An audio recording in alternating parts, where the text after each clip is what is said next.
eyes are you. Silk kind of victory kept me out of wash and go.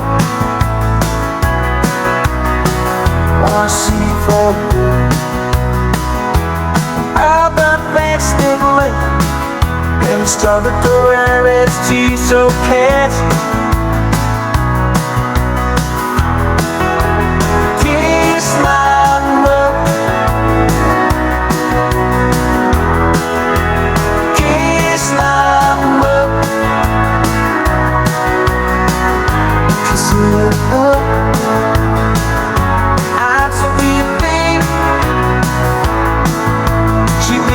Ocean cat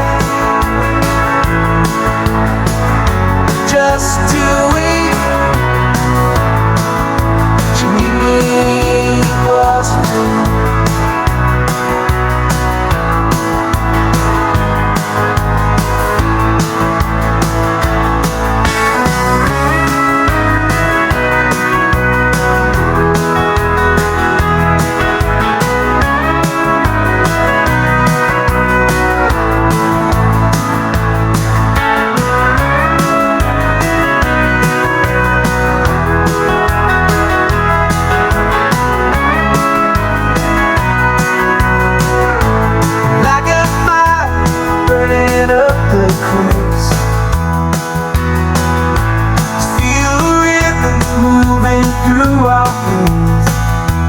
dancing to the beat, breaking all the chains in this neon world with the chosen ones.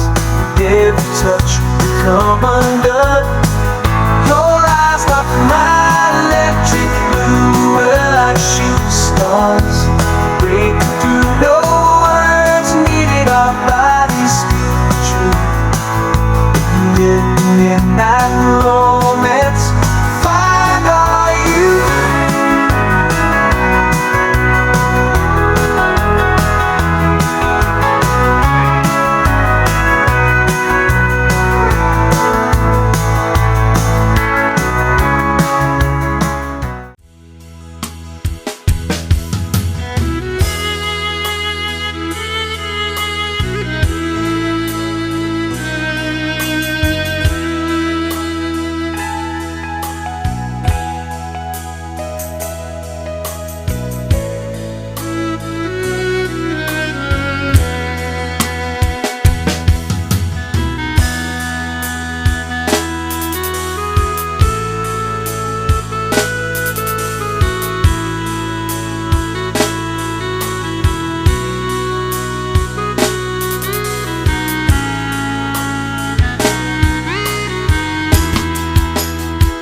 Oregon's Willamette Valley, where rolling hills stretch like a green quilt, lies the Dundee Hills AVA. Here, the earth cradles ancient vines, their roots diving deep into volcanic soil. Wine enthusiasts pilgrimage to this hallowed land, seeking the elixir that flows from these gnarled grapevines. Meet Willamette, a sommelier with a penchant for adventure. His eyes, the color of aged Pinot Noir, sparkled when he heard whispers of Dundee Hills. The cradle of Oregon Pinot, they said. He packed his corkscrew and set forth.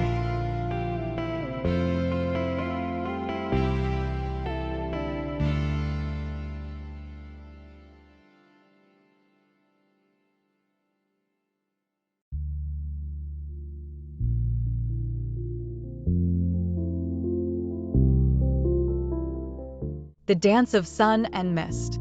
As dawn painted the hills in hues of blush, William stood amidst rows of Pinot Noir. Ducus leaves whispered secrets, the dance of sun and mist. Each vine bore the weight of history, a silent witness to seasons past. The sun, like a benevolent god, bestowed warmth upon the grapes, coaxing flavors into existence. Mist, veiling the valley, whispered tales of cool nights and slow ripening.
You know, the wine is from the setting.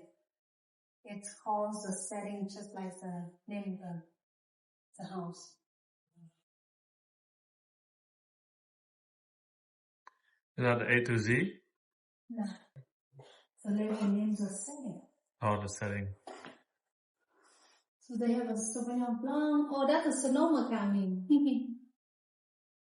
That's where we came from. That wine is from Sonoma County. It's in Napa. And then that wine, it's here, Oregon. That's a Chardonnay. And then in there, it's a Cabernet and Pinot Noir. So there are 4 varietals in here.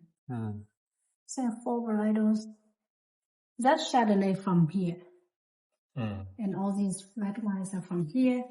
But that's Sauvignon Blanc is from Sonoma County, where we come from. So,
bestseller song.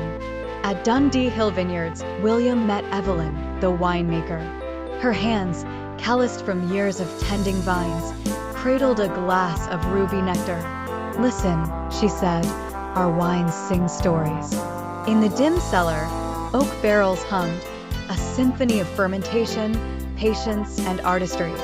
William tasted the earth, the minerality of basalt, the kiss of rain, the sun's embrace. Each sip held a chapter, a love affair between soil and grape.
Autumn arrived, and Dundee Hills donned its golden gown. The harvest moon ball beckoned, a celebration of labor and love. William twirled Evelyn under the moon, their laughter echoing through vineyards. The air smelled of crushed grapes and dreams fulfilled. As the clock struck midnight, they sipped Pinot Noir, a communion of souls. "This," William whispered, "is the taste of magic."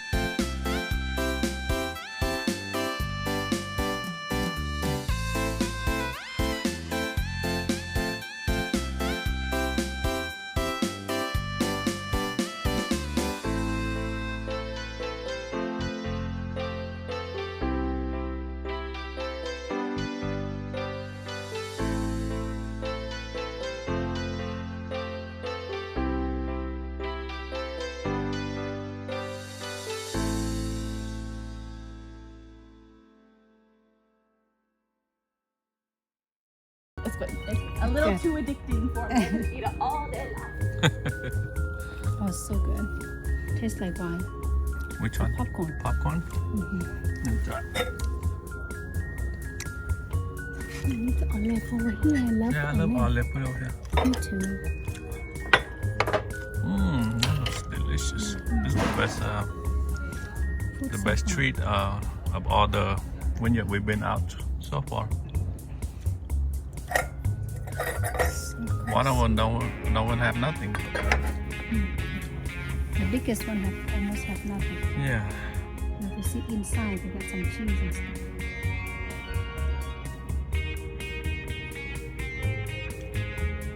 It's more family oriented, I think. Yeah, but they are like the number 6 of the Oregon winemaking industry.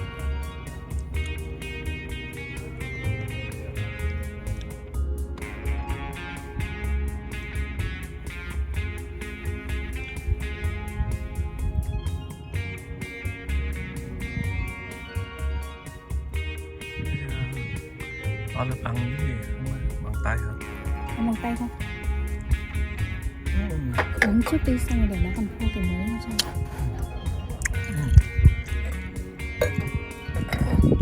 Cái này là gì? Chardonnay. Chardonnay. It's good as easy. See.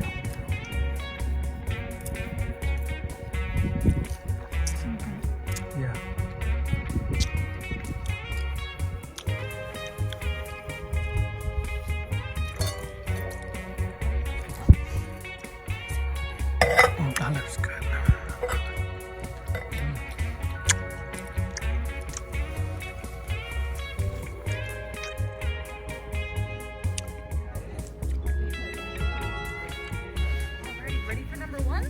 Yes. All right. We're starting you off with our 2018 Big Tree Block for ya. Red and black fruit forward.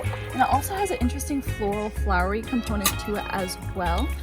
In 2018 here in the Willamette Valley, we got more sunshine. With more sunshine just usually comes stronger tannins for you.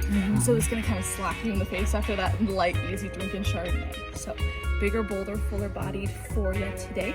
It's called Big Tree Block because it used to literally be a big tree here on our property. But then we had some French advisors come out and they said you cannot have this massive maple tree in the middle of your vineyard. It's going to suck away all the nutrients from your grapes. Right, absolutely. I wouldn't have even thought of that until they said that, right? So we chopped it down, got rid of it, and planted a vineyard there instead for you. In case you folks, I really like it a lot too. In case you folks don't know, 2018 here in the Willamette Valley, from a winemaker's perspective, almost everything that could have gone right did go right. So if you go, the best year probably. One of the best ones. So if you go wine tasting anywhere else here in the Willamette Valley, they often pour you 2018s because like they're trying to show their work at the best that it can be, right? And if you're ever at home in California and you're at a restaurant and they have Willamette Valley wine that they're serving, you can always say, "Hey, you got any of that 2018?"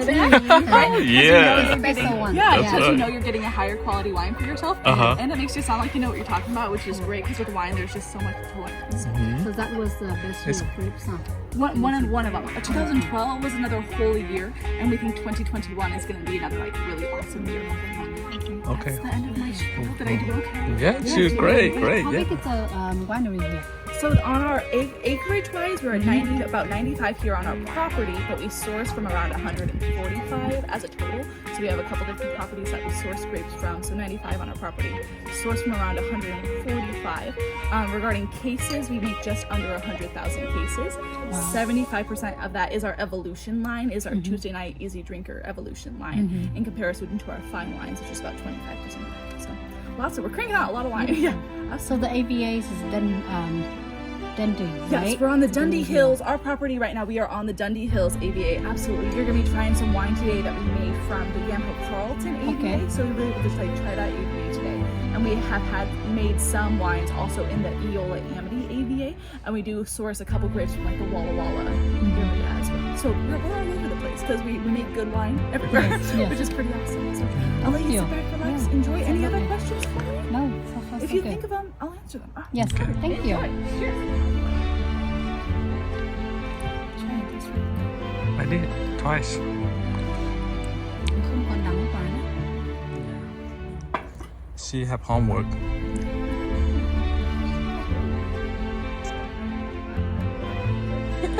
Just one. Okay. What? If it keeps getting worse, I can take away the food because like the food is really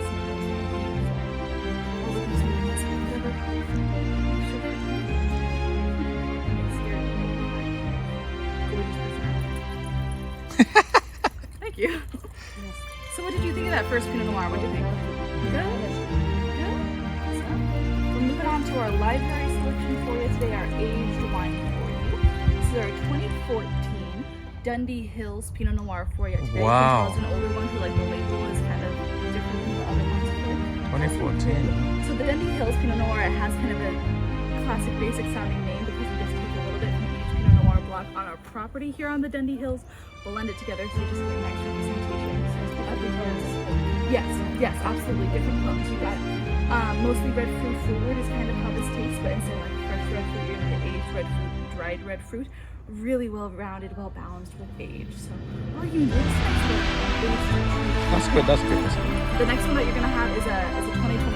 So like a comparison between these aged fruit and the Awesome. I'll let you enjoy, and I think I scared away the bee. Yeah. We lady take care of Mount Richmond Pinot Noir for yesterday. This is a one-time wine for us here at Sokol Blosser.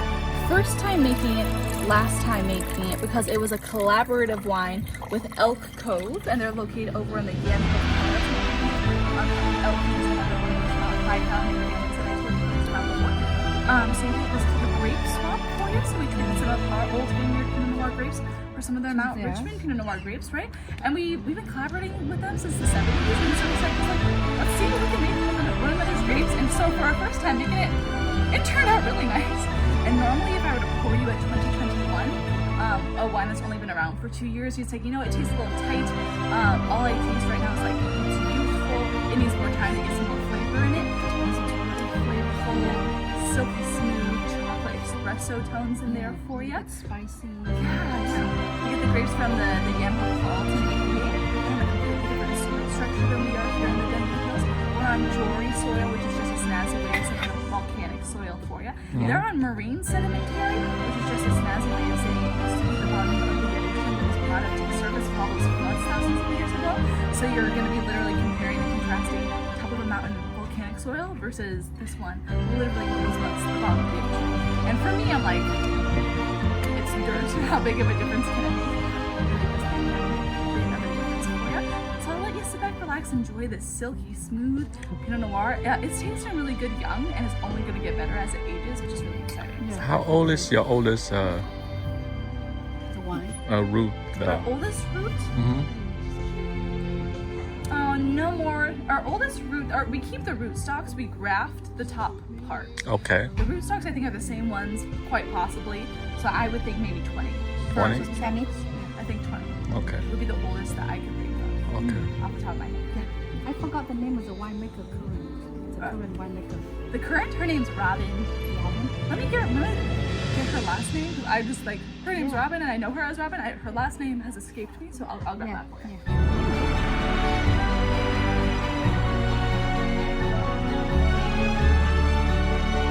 So one of the parents was the winemaker, and she's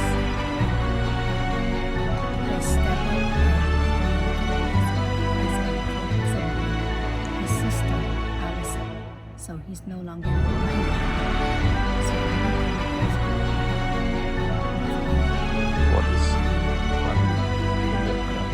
because he was the winemaker, so he has a lot of knowledge about making wines. That's good. Your body's bad.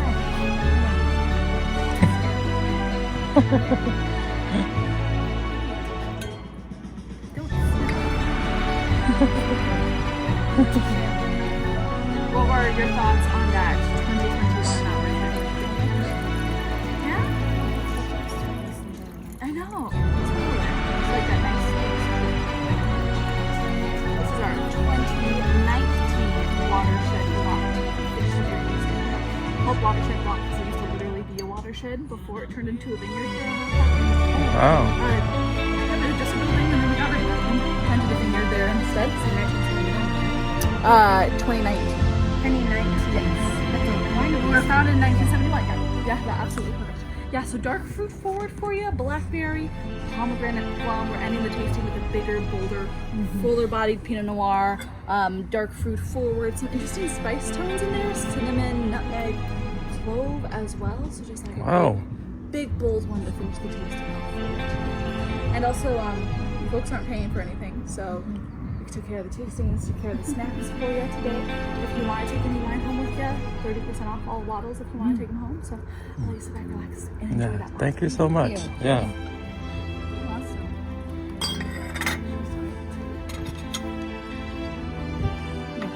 Did I scare the bee away? Is it still there? Nope.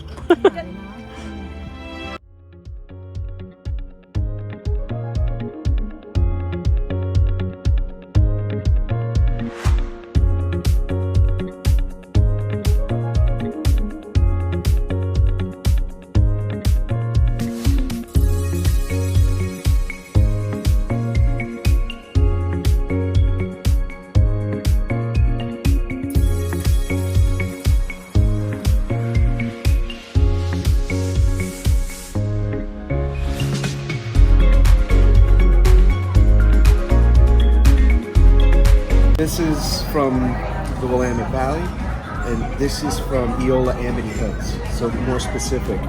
But I pour these next to each other because this is 30% new French oak, and this is 15. Okay. So you see the difference between less oak and more oak with Chardonnay. Yeah. And the people who don't normally like Chardonnay love this one. Yeah. So this one is less oak. Yes. Right? Well, you keep all these good stuff. in the Just a little winery. bit. You're not selling it to us here. I know. What's going on? Thank you so here? much for treating us to a course. nice. Thank you. Yes. You could get this. Yes, that If we you- have. if- That nut if you house like we it, have. yeah. Yeah, you could A lot of get stuff that. at the- It's worth the Yeah, trip we out here to We Oregon. make 30 different wines, Yeah. and maybe 12 of them go out to the national market. Mhm.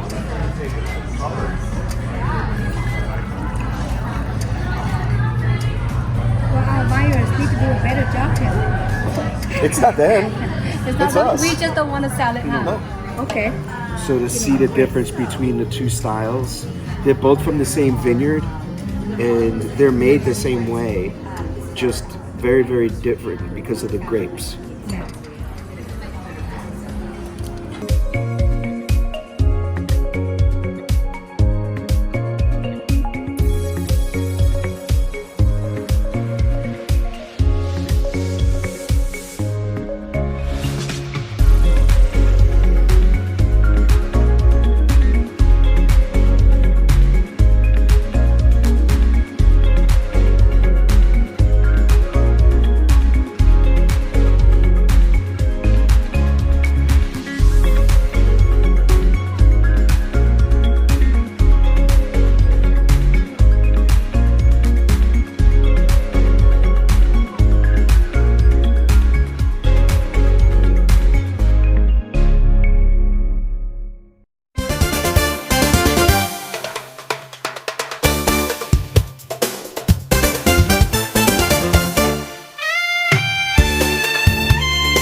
The vintage of whispers. Winter settled over Dundee Hills, vines slumbering beneath frost-kissed blankets. William sat by the fire, swirling a glass of aged Pinot. Each bottle, he mused, holds whispers. The 1998 vintage spoke of sun-kissed days, while the 2005 murmured secrets of storms. And the 2012? It sang of love lost and found, a symphony of heartache and hope.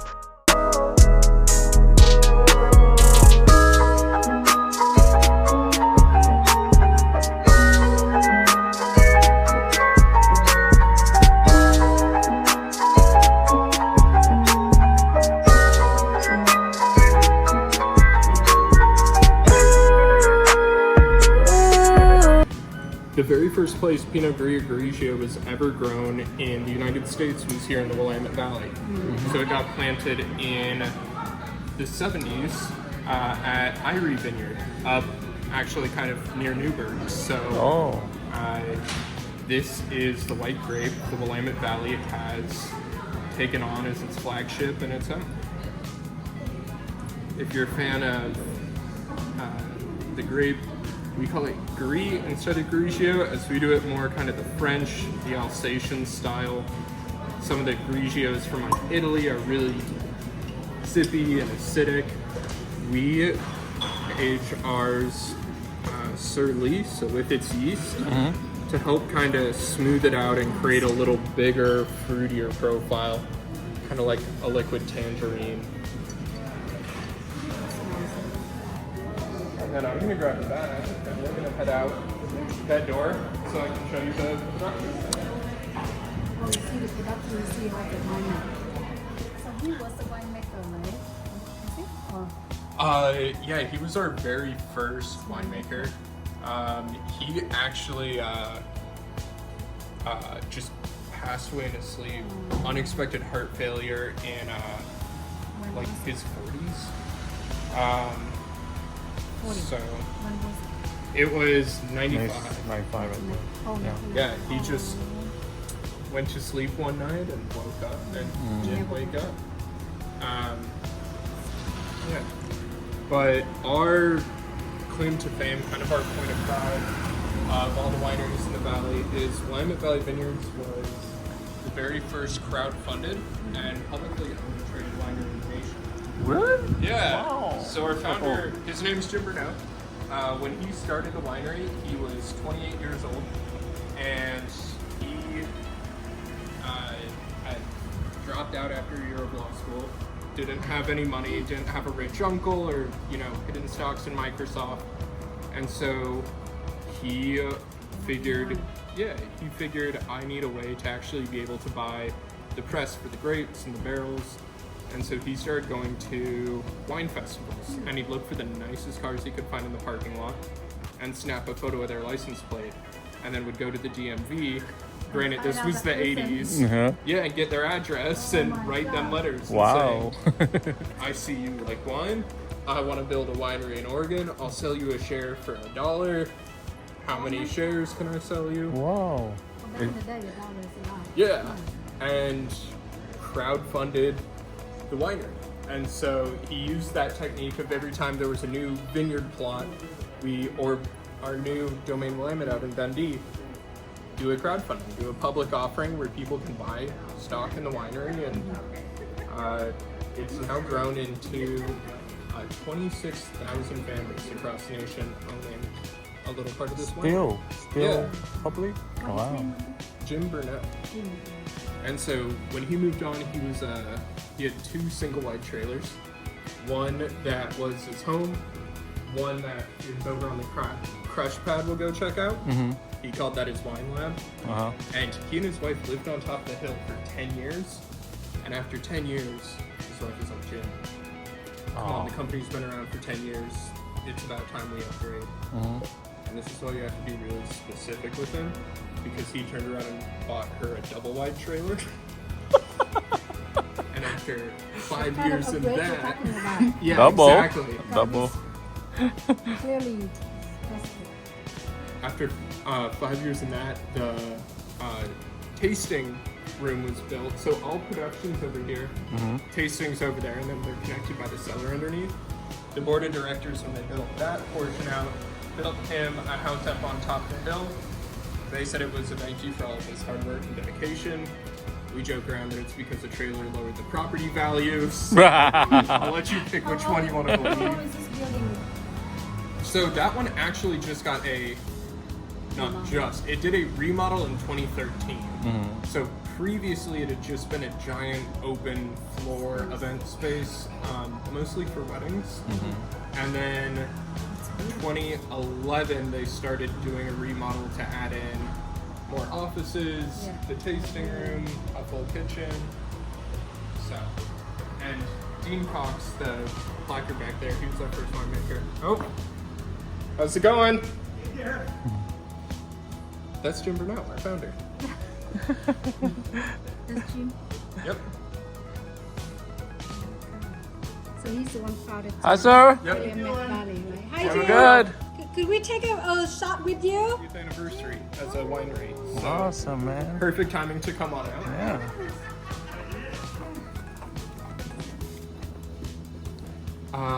Yeah, so now He lives up there. yep, he's walking up He's to the- his house. So King on the hill. Oh my god. yeah, not a bad view. No. I like sleep in the middle of the vineyard.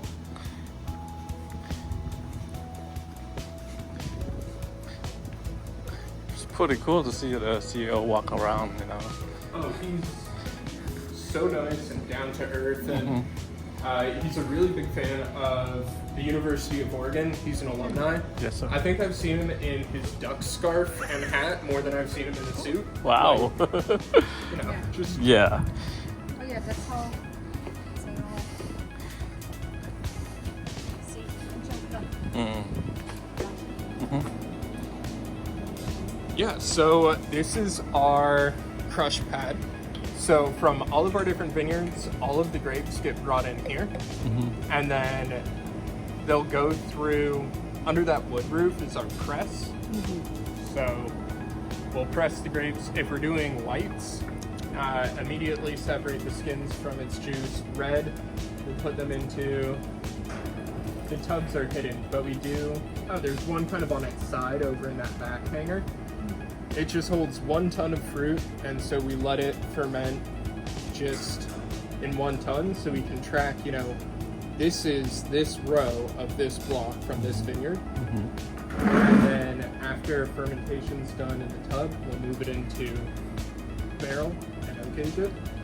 One of the nice things about Oregon is we have a really rainy winter, but it's really mild temperature-wise. Like, we get snow once every, 3 or 4 years, which is why it's such a big deal on the news when it happens, because no one knows how to drive in it. It's just mild cold, and it's not like no snow. Yeah, basically. it's just rainy and like low 40s. Oh, okay. So That's not bad. That's No, not bad. Yeah. and white wine, when you ferment it, like 45 to 55 degrees is kind of the Perfect. sweet spot. Ah. So out here in the winter, not a big deal to keep our white wine outside with a little bit of insulation. And then we have those big tanks over there. Those are just for, we make a product called Whole Cluster Pinot Noir. It's our #1 selling item. It's actually the #1 selling Pinot Noir with a Willamette Valley appellation. And it's all done in those. It's a start to finish stainless steel Pinot Noir. Wow. We are, right now we are, I guess, technically third. So Chateau Ste. Michelle owns Erath and Rex Hill and A to Z. And if you combine them, they're the biggest. A to Z, Rex Hill was the biggest to begin with. Yep. So now they're all kind of one massive company. Second is Underwood, which also owns Union. So a lot of the canned wine. And then I'd say kind of 3 through 5 rotate kind of year by year, but it's us, Stoller, King Estate. Yeah, one of the top. Yeah. Yeah, they do. They just do a lot. So, yeah. And part of that depends on each one of the wineries has kind of a different specialty. And so it's almost like what grape was this year really good for? Like King Estate's the biggest producer of Pinot Gris. So if you get a really good Pinot Gris harvest, the amount of wine they make can really shoot up. We really focus on Pinot Noir. And so And what's the grape for that? What's the deal? Willamette I Valley. don't know. Willamette. Yep. So How right big now- how big is your area? The acreage? property? Yeah. So this property, which is from the road up, and then it kind of dips on back over the hill, is a little over 100 acres, the property. There's just over 60 that actually have vines on it. Okay. And then we have about 500 acres of vineyard throughout the valley. How old is your oldest root wine? The root. So our oldest vines are actually up just north of Forest Grove. We merged in the 90s with a winery called Tualatin Estate Vineyards, and it was planted in 73. And Okay. so our oldest vines come from there. They're Okay. now Wow. celebrating 50 That's years. one of the older one, huh? Yeah. That's Yeah. like the before Serene domain. The other one like 78. Yeah. Yeah. Bill Fuller, I think, was like the guy who founded Tualatin. He was somewhere between like the 5th and 8th. That is Wine grower. newly, huh? Those are newly planted. Yeah. Those are babies. Those are babies. And we found that on really steep hillsides, just since nutrients will run down them so quickly, they take even longer to grow. So some of the like vines we'll plant on a little flatter land can be the same age and look like twice as What large. is that going to be? The Pinot? That's all Pinot. Yep. That's all Pinot? Everything from up the hill from the tasting room Yeah. is all Pinot Noir. Cool.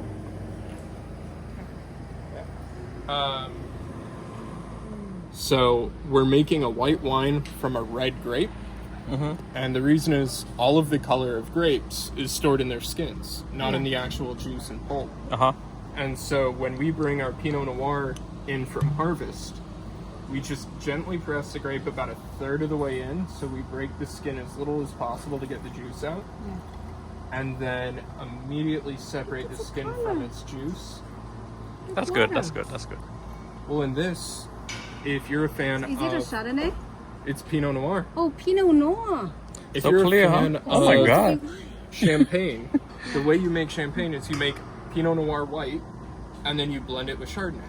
So when we started making sparkling wine, we learned how to make Pinot Noir white, and figured, what if we just produced a still wine all on its own? Wow. I actually never tasted white Pinot Noir. I would say it's not super common, but it's definitely, more and more people are doing it. It's becoming kind of a trendy new style for people who like either a lighter style of Chardonnay or a Pinot Gris, kind of a in-between. Interesting. That's the clear one, first clear one we taste on this trip. I heard of it, but first time I drink it. Pretty cool. Pinot Noir makes up over 2/3 of all plantings in the valley. And so the winemakers in Oregon have really found all the different ways you can make it, of rosé, sparkling, dessert, traditional red. It's become the area of expertise. Oh.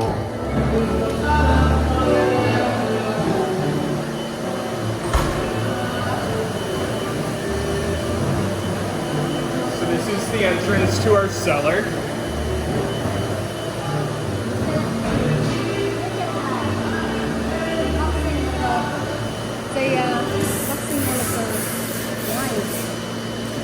Today is bottling day. Kind of where we are right now is we'll start bringing fruit into the winery in September, which means all of the tanks, all of the barrels, we need them empty before we bring in new fruit. And so summer's really the time of, get your final product together, bottle it, and make as much room as you can. Awesome. Yeah. So everybody busy at work.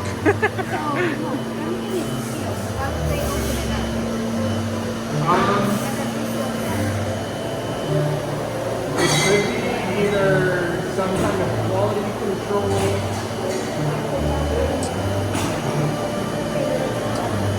Yep, just doing some quality control. We have one bottling line, and our team, one bottling, can do about 63 bottles a minute. Yeah. So sometimes you got to go back and make sure everything's good to go. We just in charge of all of the Willamette Valley one, and someone else making it. He both is in charge. He handles both. He works with Efren on all vineyard management's pick times, and then he makes the wine, and has 2 other winemakers who work with him. So Brandon and Mark are the assistant and associate winemaker, and they span every single product we make. So Terry Colton. And so interesting enough, Dean Cox, who the plaque was about, was our very first winemaker. When he passed away, Forrest Klafke had been an assistant, and he took over.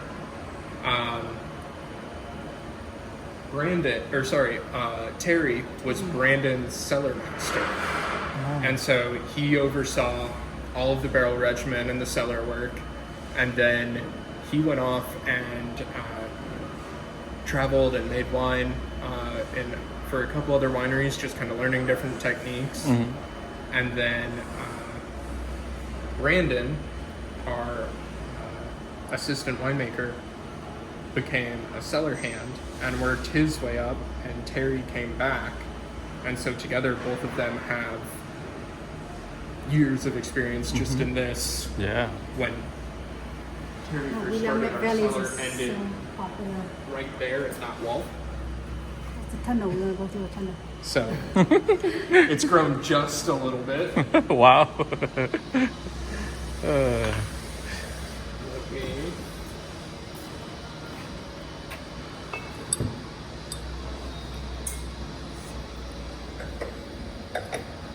And so when we age our wines, we have three options. We have stainless steel. That does great for some of the aromatic whites where you don't want to mask the florals or kind of, tone down the fruit notes. Of course, we have oak, the old classic. Yeah. And then option 3 is right here. This is the egg. The egg. It is food grade industrial concrete. And so Wow. it's designed to kind of replicate the clay amphoras that were used by the Greeks and the Romans and Whoa. Well, it doesn't impart a flavor, kind of like stainless steel, but it traps little bits of air, kind of like a barrel. So it's kind of like a cool hybrid of your winemaking options. Metals. We have Going a lot had of words.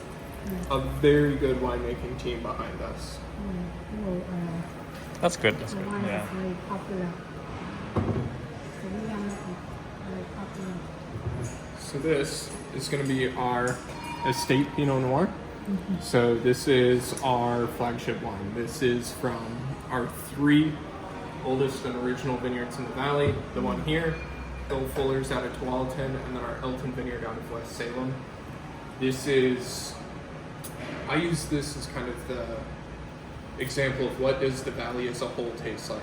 This is the southernmost of the 3 vineyard. Elton's a little further north, Tualatin's kind of northern border, and so it's a good encompass of what the region as a whole is like. How many employees altogether in your? You have to know. Full time, we're between 250 and 300. Wow. And then that can fluctuate seasonally with, Picking season. more cellar hands, picking Harvester, season. picking, yeah. And even by department, in the summer, we have lots more tasting room associates than we do in the winter because more people are visiting. Yeah. And it's common we'll get like teachers who, aren't working in the summer, so they'll come pour wine. True. And same thing, Oregon has a really good agriculture industry, so it's nice that we can keep some of the same crew year over year. Yeah. But it's almost seasonal. We know these 30 people, they have done 5 harvests for us, but we know we've got finished harvest by end of October because hazelnut season starts, or so. You have a list of them ready. Yeah. Does Dean has family? Dean's a winemaker. He was. Terry's our head, and then Brandon and Mark are his 2 under him. There is associate and assistant, so no relation between those 3. But If he doesn't have family, kids, someone will make wine. Terry does not have family in winemaking. He is a very proud grandpa right now. So that was one of the draws to come back to Willamette Valley is his kids are in Corvallis, and so he could be nearby and, you know, the grandpa. Barrels down here, look at that. So we're at the emptiest point. Really? This is empty? This is cleared out. If you come down in Wow. like December when we're full stocked, this is at least 3 deep. Sometimes that side's 2 deep. Like you're. Really can walk. Yeah. It takes when we're full up. There's about 2,400 barrels of wine. It takes about 2,000 to hold one vintage for us. And then some wines will age over 12 months. So that's those extra 400 are wine from the year before that still haven't been bottled yet. Yep. Yeah. So how many cases we produce? If bottling went perfectly, we'll say there's 25 cases in a barrel. Assuming, you know, you don't spill any, nothing goes wrong. Yeah. So realistically 24, but theoretically each one holds 25 cases of wine. And then some of that will disappear. We have the angel share, and so that's the wine that evaporates as the wine is aging in the barrel. There's the devil's cut, which is what seeps into the wood. And then there's just the wine that either we spill or we drink. So over time, we'll have to take barrels that are, you know, leaking or evaporating rapidly and use those to top off the others. So it might start, you know, December we have 2,400, and by February we have 2,300. Or So the smell that coming out, that's the evaporation of the wine? yeah. Yeah. A novice question. No, it's cellars definitely have a yeah, and just a very unique. You know, you're in a cellar. Beautiful. So I just did the Napa trip and we went through a lot of their cave like this. Yeah. Each one's always, it's different. It's cool to see the different architecture. How's it going, Terry? Good, how's it going? Hello. Hi. Yes, what about you? Nice to meet you. No, pleasure. Yeah. Terry, nice to meet you. From Yes, sir. California, my husband. Where in California, you guys? San Jose area. Okay. Yeah, I made wine for a long time down in San Luis Obispo. Okay, it's So, beautiful down there. Central Huh? Coast, Yeah. Yeah. It's beautiful up here. Yeah, Oregon's beautiful. Yeah. So, yeah. You guys Not have to dry do, like us over there. Do some kayaking on the rivers and stuff. Yeah. Well, keep up the great work, sir. Well, thanks so much, guys. It's a pleasure meeting you. Yeah, thank you. Thanks, Terry.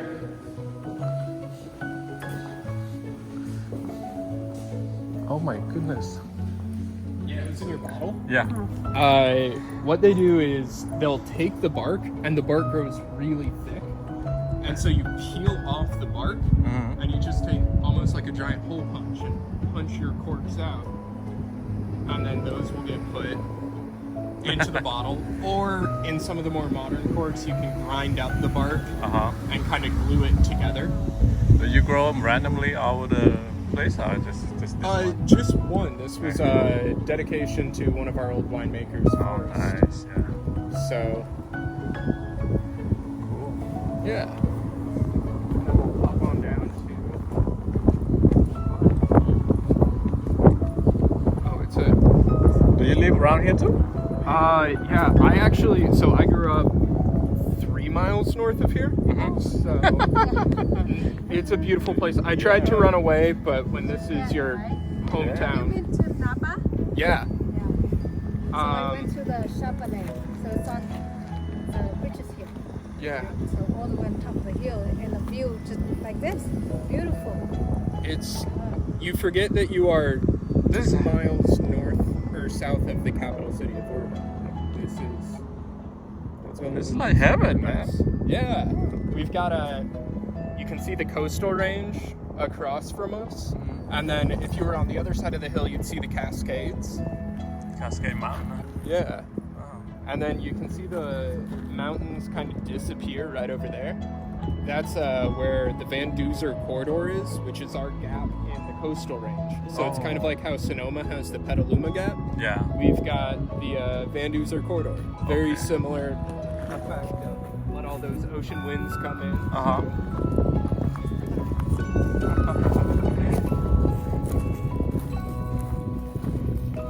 So these rooms are 1970, These were 1983. 1983. Okay. This the other was- one, the one that merges. Yeah. This was the very first, this section, the very first vines Jim planted. Mm-hmm. And so he actually had to go to Fred Meyer, our Kroger, and he bought 12 75-foot garden hoses, and he'd come home from work each day and water them to get them through the first year. And this is all, despite the color, this is all Pinot Noir.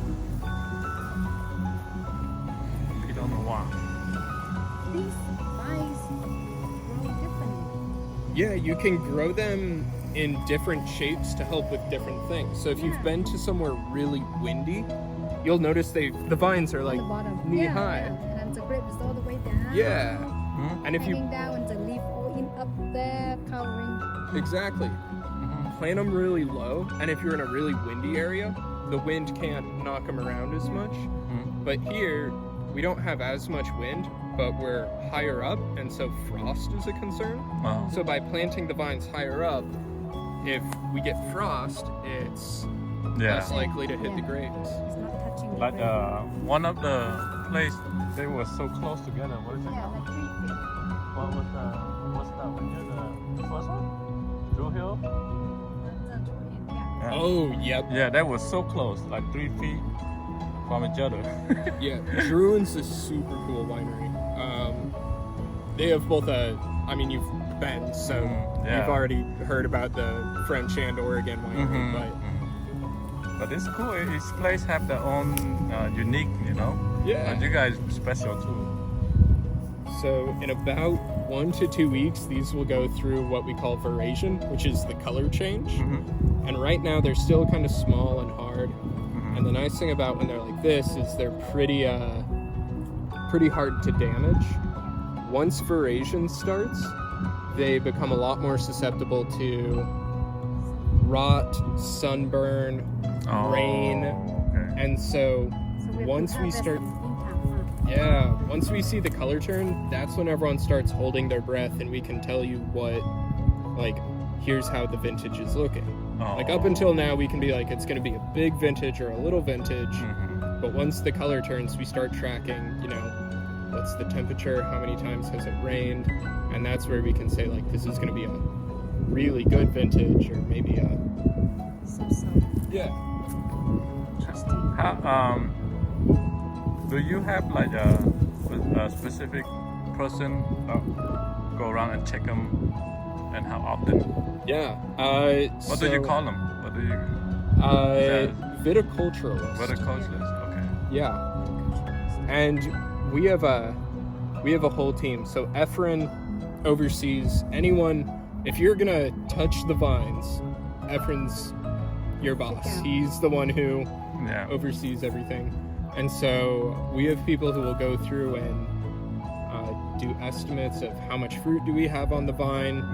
Do we need to just drop some off, or do we need to, you know, go out and buy more fruit? And then also inspect for diseases. And are these area hand-picked only? Yep. Hand-picked. Yeah, we between the hills, that makes it pretty hard to run machinery. These things aren't really grown in an easy to machine harvest way. And then a lot of these grapes, like Pinot, grapes that do really well in a cold climate tend to have really thin skins, which means they don't hold up quite as well with machine picking as, say, like Zinfandel or Cab, where you've got all that extra skin to protect it. It's better with the human picking. And it lets you do, you machine pick everything on the vines coming off. Yeah. It lets us go through and go, this cluster's ripe, cut it. Yeah. This one isn't, leave it. This one's ripe, Yeah. cut it. And then we can come back in 2 more weeks Oh. and fruit that would have been cut and taken over to the sorting table and thrown away Yeah. is still here and can do a second. So what's the duration for each season? How many days it take for you to pick all the grapes? Like, How long is the harvest? How many? so our entire harvest typically will start in September. Maybe the last week of August. It's going to be September this year. And we'll start and we'll do a sparkling pick. And that's grapes that are purposely underripe, so lower sugar, higher acid. And that's normally about a month before we do our regular pick. Okay. From the same tree? Normally different, Oh, no, different. Okay.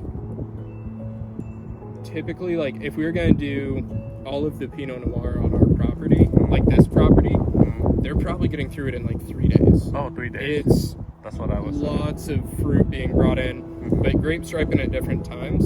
So we'll have, like, the team will go up to, like, Tualatin, the northernmost, which ripens first, do all the Pinot Gris, come down here, do all the Pinot Gris, go up to Tualatin, do all the Chardonnay, come down here, do all the Chardonnay, and then same with So Pinot it Noir matches up. So do ripens each variety later. at once. Yeah, so you kind of time, like, these are the early ripening grapes, so we've got to do all them across all the vineyards first, then we've got to come back. Wow. That's It's, pretty cool, yeah. It requires so much organization. Turns out having 50 years of experience might Might be help. Is the wine from the vines we were literally just in, those very first plantings. So this is kind of Jim's, special bottling. These were the very first vines.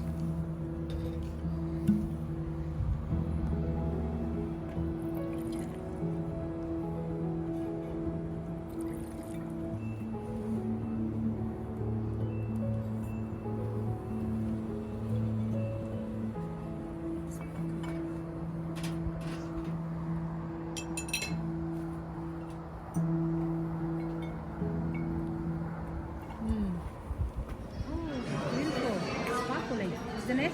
It is. What is your name again? I'm Brian. Brian, okay. So this, My supervisor name is also Brian. hopefully easy enough to remember them. Yes, I will always remember.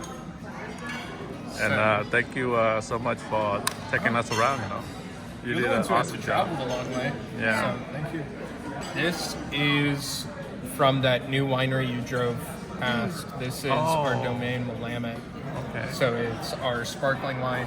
This is going to be about 60% Pinot Noir, 40% Chardonnay, done in the traditional method or the same method that they use to make champagne. So all secondary fermentation and bottle. This is actually an item that will be introduced just to distribution on the West Coast in fall of 2024.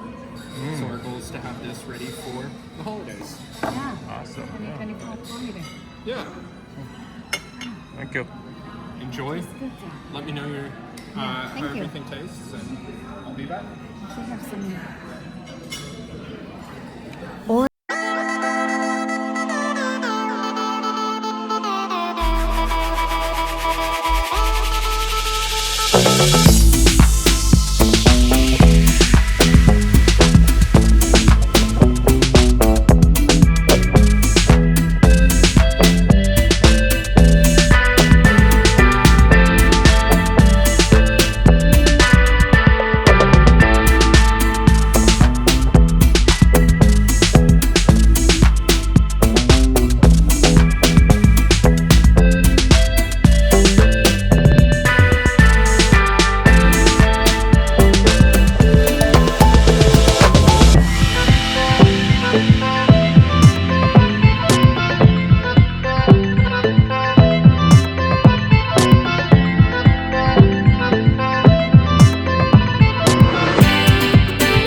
like dancers, and the wine flows like poetry.